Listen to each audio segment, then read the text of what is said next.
Muito bem, irmãos, um feliz sábado. Desejamos que a paz do Senhor Jesus Cristo esteja com todos nós. Amém. O tema de hoje, irmãos, nós vamos tratar sobre adoração. Exatamente, irmãos, porque nós fomos criados, fomos feitos para adorar.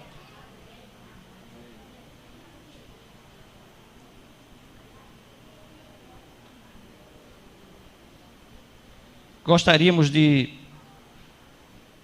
lermos o que se encontra em João 4:23.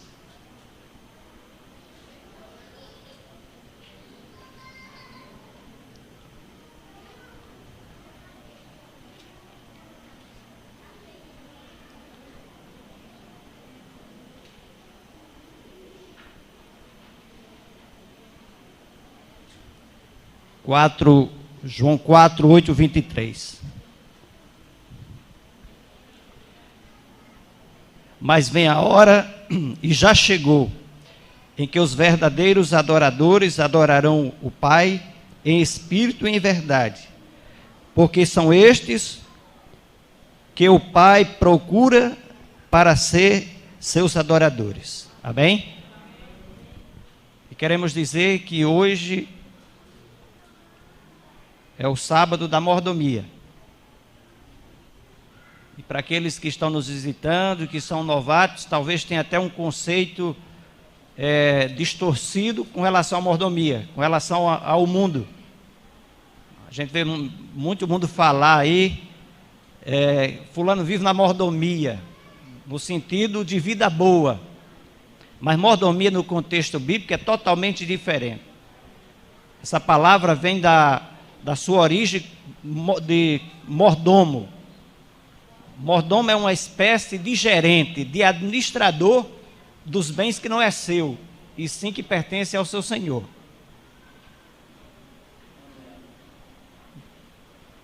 E a mordomia, ela é responsável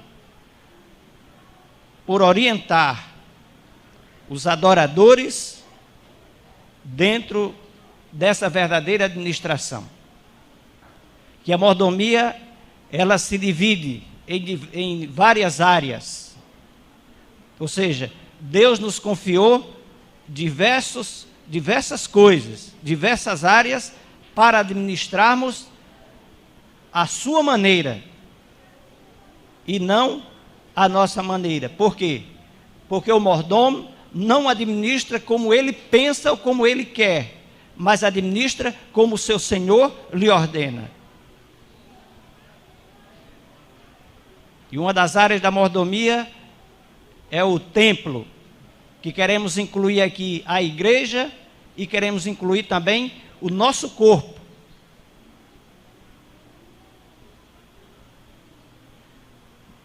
Que Deus nos entregou exatamente para prestarmos adoração. E Deus diz: não sabeis, aqui em Coríntios, 1 Coríntios 3,16, ele diz: não sabeis que sois santuário de Deus? E Deus nos dá todas as orientações de como devemos e como podemos adorá-lo, através de nossa vida, através de nosso corpo. Também se estende na questão do tempo. 6 dias, Deus nos dá para administrarmos, não como nós queremos, mas como Ele quer. E em todos os dias, nós nos tornamos adoradores de Deus, como nós vivemos, trabalhamos, nos comportamos. E Paulo deixou bem claro: quer comais, quer bebais, ou façais outra coisa qualquer, fazei tudo para a glória de Deus. E nós ainda temos também os talentos e os tesouros. São coisas que muitas vezes pensamos que é nosso. Às vezes a gente diz, né? Isso é meu. A vida é minha, eu faço com ela o que eu quero. Isso é meu, eu dou a quem quero. Eu faço como quero. Simplesmente essa pessoa está totalmente fora do conhecimento da realidade. Porque nada nós temos. São coisas confiadas por Deus, unicamente com o objetivo, em primeiro lugar, de glorificar a Ele e também de vivermos bem aqui nesse mundo. Mas antes de vivermos bem, tem 2 pontos: glorificar a Deus e fazer o nosso semelhante bem. Na classificação do nosso português, é eu, tu e ele. No português, na classificação do verbo de Deus, é ele, tu e eu. É assim que nós adoramos a Deus.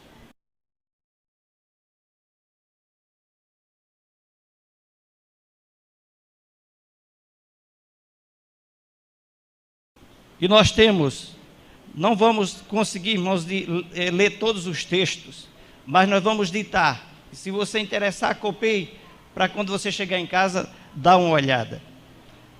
Nós vamos ver aqui, irmãos, que nós não adoramos a Deus de qualquer maneira. Deus escreveu 66 livros, está na Bíblia, 1000 páginas do Espírito de Profecia, mais de 1000 páginas, exatamente porque Ele quer nos orientar de como adorar a esse Deus.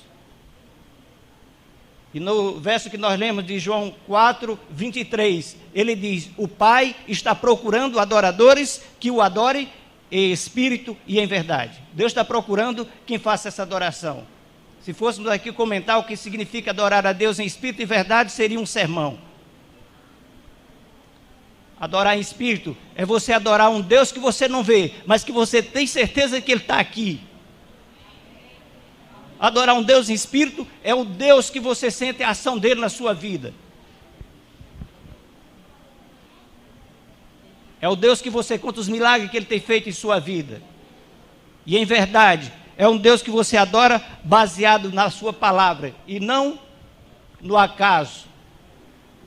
Porque eu acho que pode ser assim. Eu acho que assim também dá certo. E já vendo essa situação, em Gênesis 4, 3, versículo 3 e verso 4, nós vemos exatamente essa diferença no início, quando surge ali Caim e Abel. O que nós queremos dizer, irmãos, que a coisa mais complicada na vida do cristão, a coisa mais linda, mais bela, que dá mais gozo na vida do cristão é adorar. Mas para o cristão adorar, ele tem que estar num contexto de Deus, do Espírito Santo de Deus. Tanto que o apóstolo Paulo diz que naqueles dias ali em Coríntios, aqueles que davam, que ofertavam, aqueles que faziam, Paulo diz, mas eles primeiro se deram ao Senhor. Nós só podemos nos tornar verdadeiros adoradores quando nós nos damos ao Senhor primeiro. E o contexto do conflito entre o bem e o mal exatamente surgiu por causa da questão da adoração. Porque Satanás queria roubar a adoração que é devida a Deus. Ele quis roubar. E a luta dele até hoje continua sendo a mesma. Desviar você e a mim da verdadeira adoração. Ele faz questão de que você adore qualquer coisa, mas não adore a Deus. Ele não está muito preocupado se você devolve dízimo, se você devolve oferta, se você vem à igreja. Ele está preocupado que você faça tudo isso e não adore a Deus. Sim, irmão, e é possível? Sim. É possível.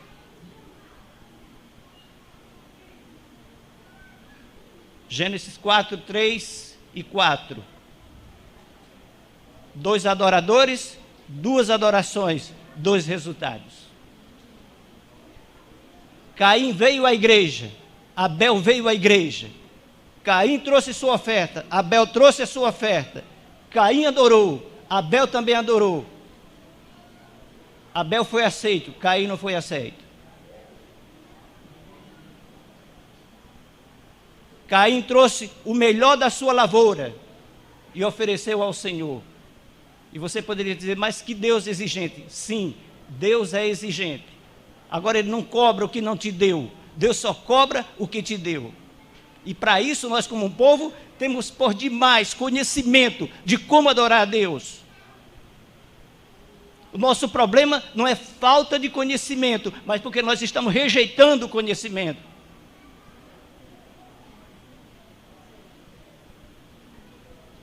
Oséias diz, meu povo perece porque falta o conhecimento, porque rejeita o conhecimento. Nossa situação está mais para rebeldia do que falta de conhecimento. Eu faço assim porque eu quero, porque eu acho que não tem nada demais. Eu acho que Deus não é tão exigente assim.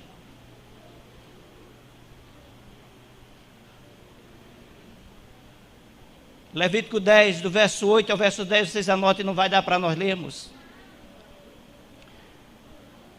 O contexto do incidente que houve com os filhos de Arão. Aqueles jovens estavam agora aqui no contexto de adorar, de administrar, liderança, abra os ouvidos agora.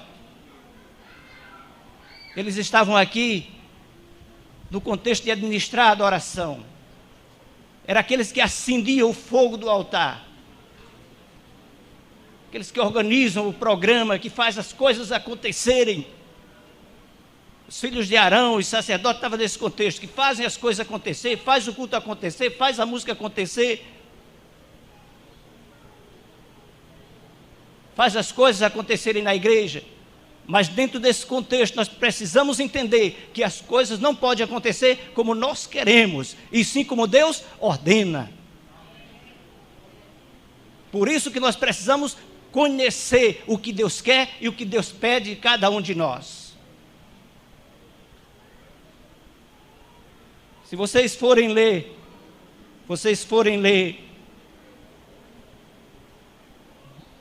o capítulo 9, 23 de Levítico, vocês veem uma bênção.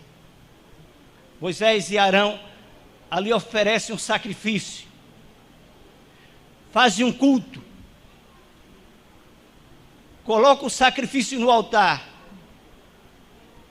e em resposta, o fogo de Deus desce, a presença de Deus desce ali e consome o sacrifício em aprovação àquela adoração. Irmãos, esse momento era um momento de gozo, de alegria. Nós cantamos aqui, o Senhor está aqui.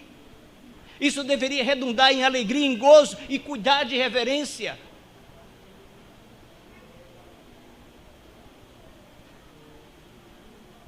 Davi diz, as andorinhas encontram os telhados, os pardais, mas eu os teus átrios, Senhor. A maior alegria de Davi era estar na presença de Deus. Quando dizia, hoje é dia de culto, Davi se alegrar, passava o dia alegre. Por quê? Porque Deus estaria ali. Se Deus está presente, que maravilha, irmãos. Muitas vezes nós viemos para a igreja e nós não cremos que Deus está aqui. Porque muitas vezes a gente troca os dias de culto por qualquer coisa. Sabe por quê? Porque não creio que Deus está aqui. Por isso que eu fico fazendo qualquer outra coisa.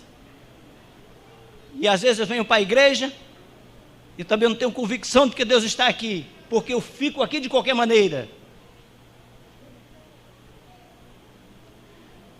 Esse livro aqui, ó, Liderança, Testemunho Seleto, volume 2, eu acredito que você já tem, páginas 193 até 203, reúna a igreja, vigília, e passa essas instruções para o povo de Deus, como adorar a Deus verdadeiramente.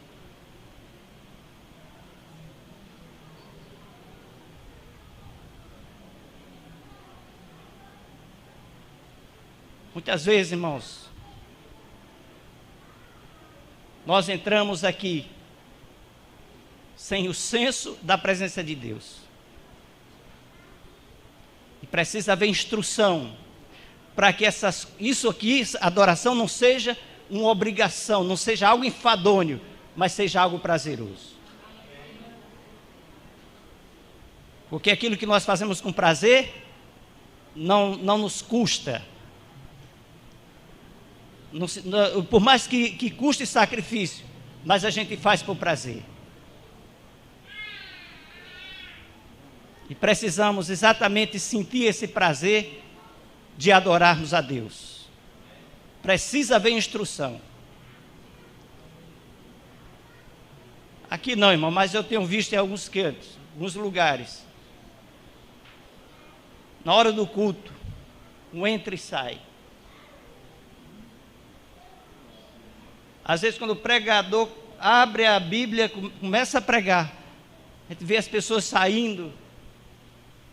Isso é uma falta de respeito tremenda, irmãos. Se tem um momento que é importante no culto, é esse momento aqui.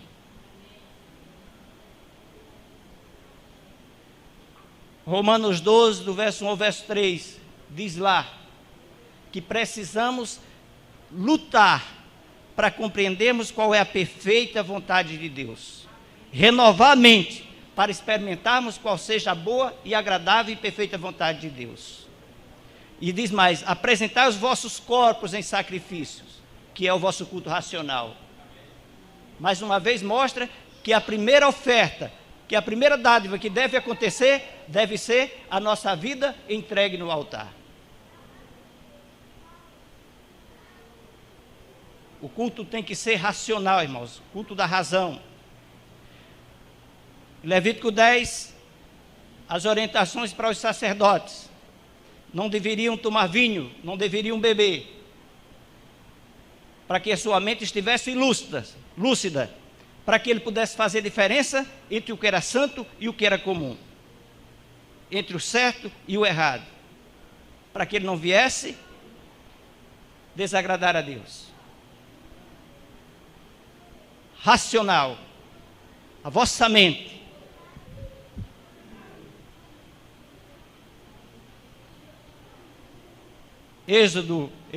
Isaías 20, versículo 5. Melhor, Isaías 5, 20. Diz assim: ai daquele que o doce chama amargo e o amargo doce, que chama a luz de trevas e as trevas de luz. Ai daquele que não faz diferença entre uma coisa e outra.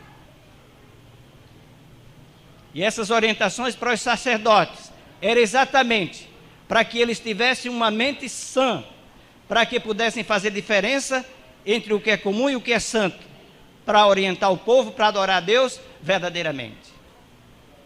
Isso aqui mostra muito claro que quando nós não sabemos fazer diferença entre o que é santo e o que é profano, o que é santo e o que é comum, nós não podemos adorar a Deus verdadeiramente. E aqui entra a parte da temperança. Jesus, quando foi começar o seu ministério, irmãos, o primeiro ponto que ele se preparou foi nesse aí.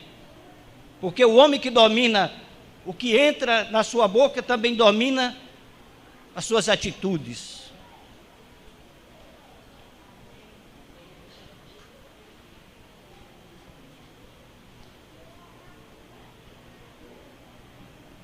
Daniel, na corte de Babilônia, ali em Babilônia, ele sabia os conflitos e as lutas que viriam pela frente.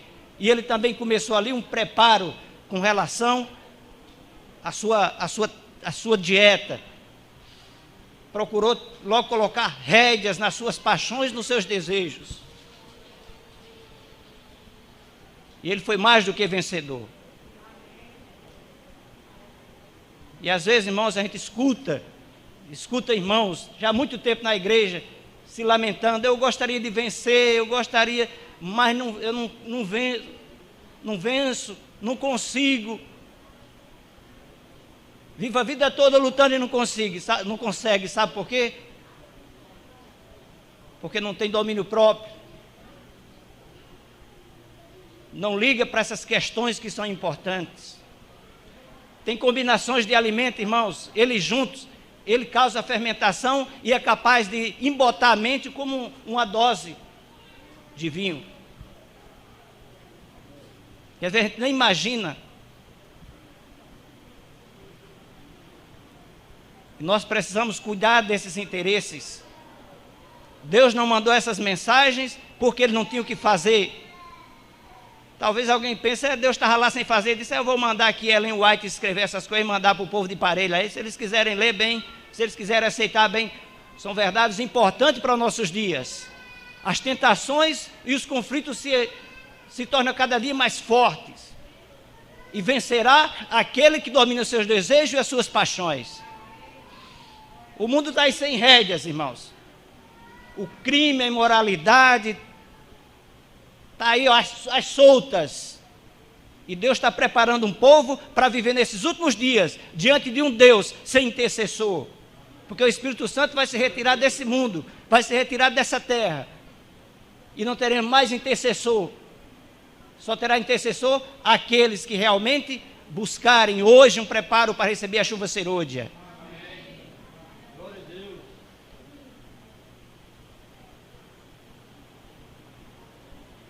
E nós ainda temos, irmãos,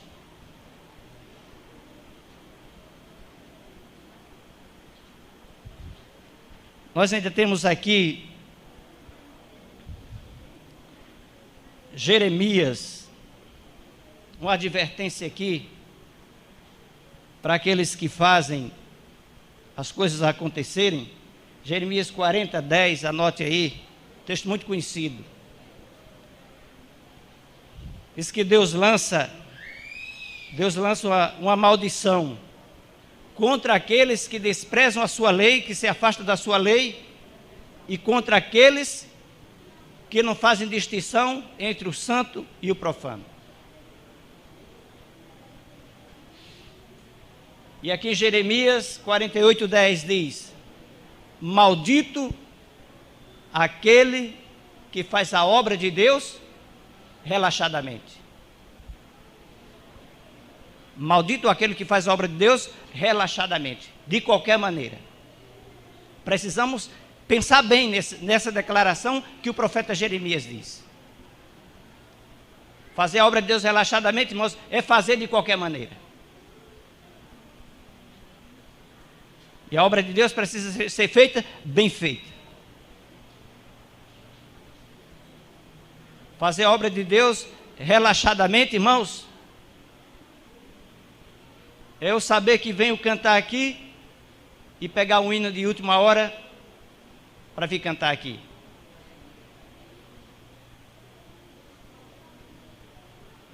Fazer a obra relaxadamente, a obra de Deus relaxadamente, irmãos, é eu não planejar o meu dízimo devidamente e dar de qualquer maneira, sem saber se estou dando certo ou se estou dando errado. É ofertar também sem planejamento, irmãos. Precisamos fazer nossos planejamentos nesse sentido. Em Êxodo aqui, outro exemplo. Deixa eu ver. Êxodo aqui 25. Vamos dar uma olhada nesse aqui.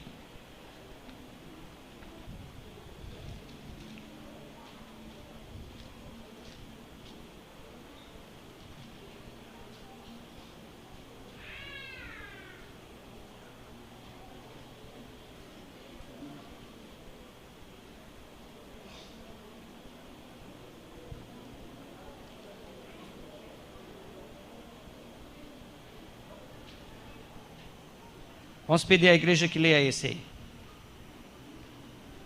25 e 26, né?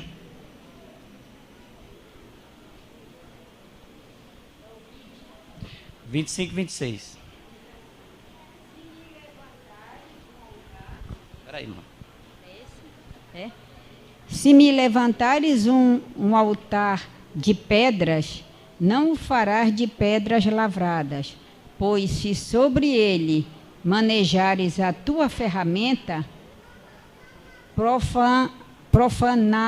profaná-lo-ás, nem subirás por degraus ao meu altar, para que tua nudez não seja lhe exposta.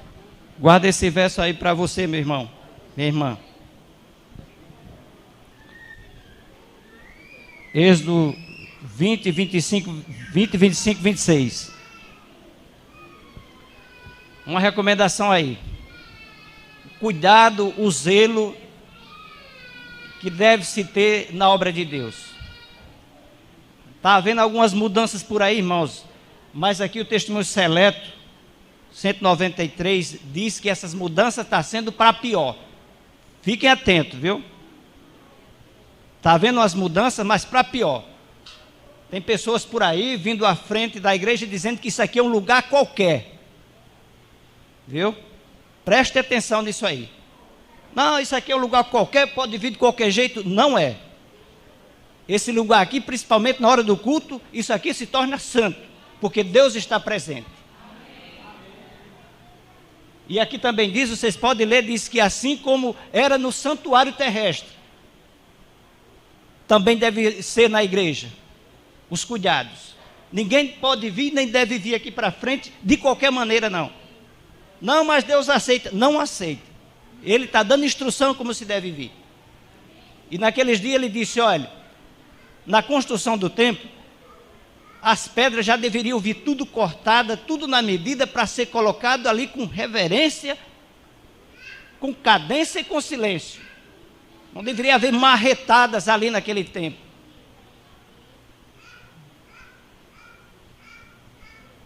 Irmãos, aqui diz no Testemunho Seleto, diz que o povo está perdendo o senso da santidade de Deus, da presença de Deus. E isso está levando a Deus virar as costas, virar o seu rosto e ir embora.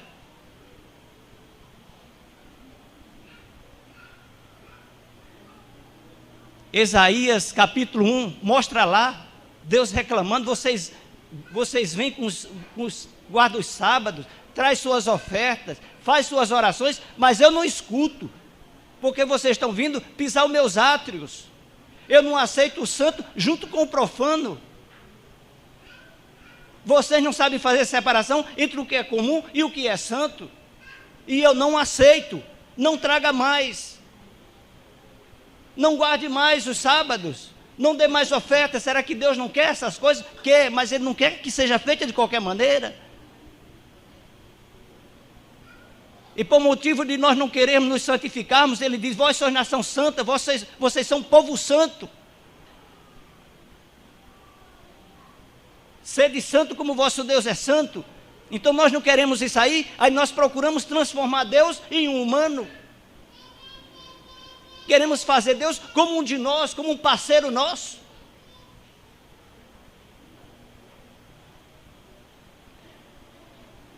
Em Levítico 10, quando os filhos de Arão morreram fulminados por trazer fogo estranho ao altar de Deus, Arão ficou muito triste. Moisés disse a Arão, Deus vai cobrar santidade daqueles que se aproximam dele. Pode ler aí, Levítico 10. Eu mostrarei a minha santidade para aqueles que se achegam de mim, se achegarem a mim. Muitas vezes, irmão, nós só queremos ver o amor de Deus, a misericórdia de Deus. Mas aqueles que adoram precisam ver a Deus na beleza de sua santidade. Quando nós começarmos a ver a santidade de Deus, nós seremos transformados. É por isso, irmãos, que nós estamos vendo uma bagunça por aí. As músicas não é mais para adorar a Deus, é para fazer o meu gosto. Eu não gosto de música de crente, eu boto um rock na música, com a letra da Bíblia, agora eu vou adorar a Deus, forró de Deus, rock de Deus. E eu estou preocupado que nós estamos entrando nesses negócios também, irmãos, é um negócio ali, mas aqui pode, ali não pode, né? Irmãos, quando diz que nós somos santuário de Deus, é porque essa adoração sai daqui de dentro, irmãos, e sai nas ruas, vai para casa, vai para o trabalho, em qualquer lugar. Vós sois santuário de Deus. Santuário de Deus vivente. Deus. Precisamos estar atentos, irmãos. Houve uma mudança, mas uma mudança para pior, nos hábitos e costumes na adoração a Deus. O sacerdote naqueles dias, irmãos, era parecido com os padres, no sentido da missa. O padre, ele tem uma calça comprida por baixo e mais umas 5 peças por cima. Às vezes a gente critica, irmãos, a gente gosta de criticar os outros, sabe? Mas às vezes os outros que não têm luz, não têm conhecimento, eles fazem melhor do que nós. E diz que tem muitos que estão aí fora, que muitos de nós que estamos deixando a bandeira arrastar no chão, eles tomarão essa bandeira da verdade e erguerão com firmeza. Muitos irão ocupar o nosso lugar aqui, porque nós estamos brincando aqui, enlameando as verdades com os pés, com fastio, como os hebreus que estavam lá. Eu vou lá para cá, não, eu vou voltar para o Egito. Voltar para o Egito, Arão. Faz um bezerro aqui para a gente se divertir aqui, hoje a gente vai para o Egito. Muita gente quer ver na igreja de festa. Não tiver uma coisa atraente, a gente não vai mais, porque Deus não está aqui. A beleza que nós precisamos nos alegrar com Deus, nós não vemos. A turma atrás de emoção, de se alegrar com os olhos.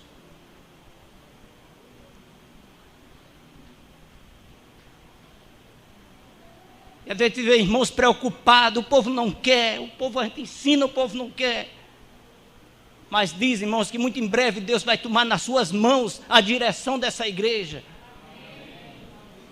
As coisas não eram assim não, irmãos.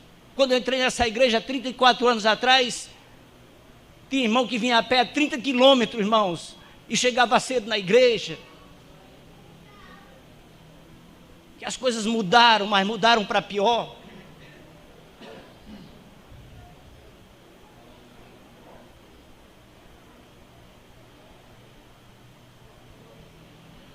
E Deus dizia, olhe, aqueles sacerdotes, eles tinham as roupas compridas, ainda um calção por baixo, aquelas roupas, e Deus dizia, cuidado, não suba escadaria para que ninguém veja as tuas vergonhas. Cuidado que Deus tinha. E hoje nós achamos que podemos vir para aqui de qualquer jeito.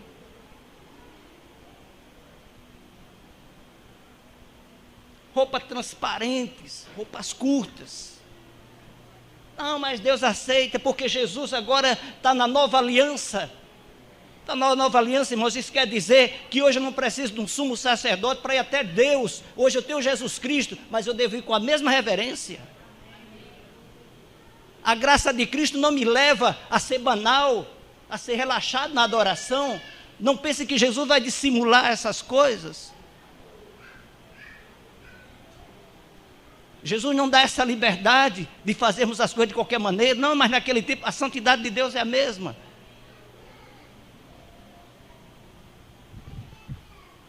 Se você for ler nos escritos da irmã White, ela conta o que aconteceu com a igreja quando ela tomou o rumo ignorado, editando livros que não deveria, com um bocado de misturas que Deus não orientava. Foi queimado o hospital, sanatório, casas publicadoras, foi queimado.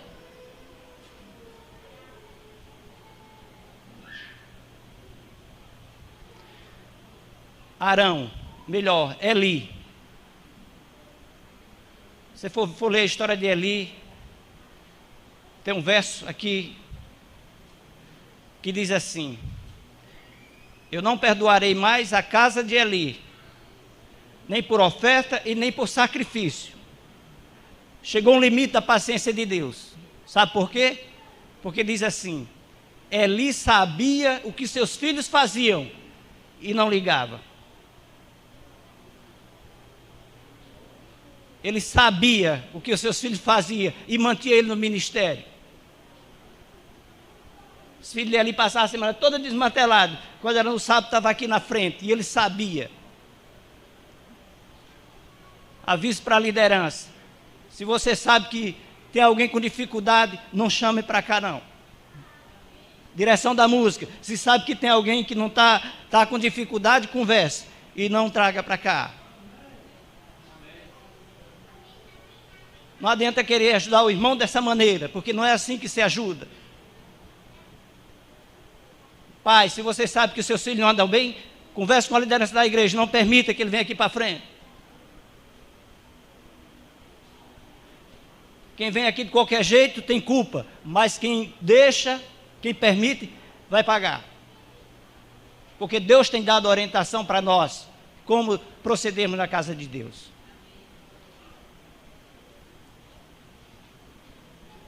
Talvez, irmãos, eu não vim aqui nesta manhã falar o que você quer ouvir, mas talvez o que nós precisássemos de ouvir.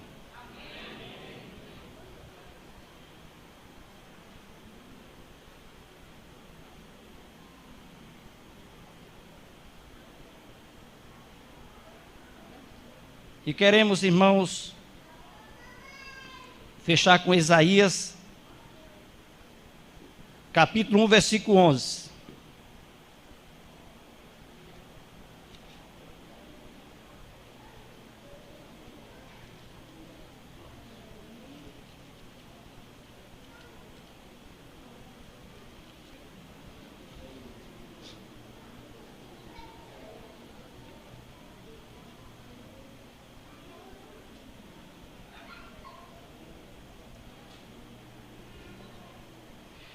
Melhor, irmãos, versículo 19 e 20. Capítulo 1, 19 e 20. Depois você dá uma olhada em todo o capítulo. Todo o capítulo 1.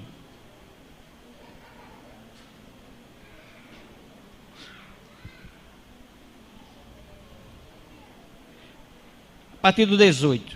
Aqui é Deus mostrando a sua misericórdia. Deus está pronto a negociar conosco. Deus está pronto a conceder-nos o seu perdão. Novas oportunidades. Não importa o que aconteceu até hoje. Deus quer saber de agora em diante. E ele diz assim: vinde, pois, e arrazoemos, diz o Senhor. Ainda que os vossos pecados sejam como a escarlata, eles se tornarão brancos como a neve. Ainda que sejam vermelhos como o carmesim, se tornarão como a lã. 19. Se quiserdes, é condicional, e me ouvirdes, comereis o melhor desta terra. Mas se recusardes e fordes rebeldes, sereis devorados à espada, porque a boca do Senhor o disse. Que Deus nos abençoe. E que essas palavras tenham caído em ouvidos bem atentos. E que se torne em vidas transformadas. E verdadeiros adoradores que adorem o Pai em espírito e em verdade. Amém?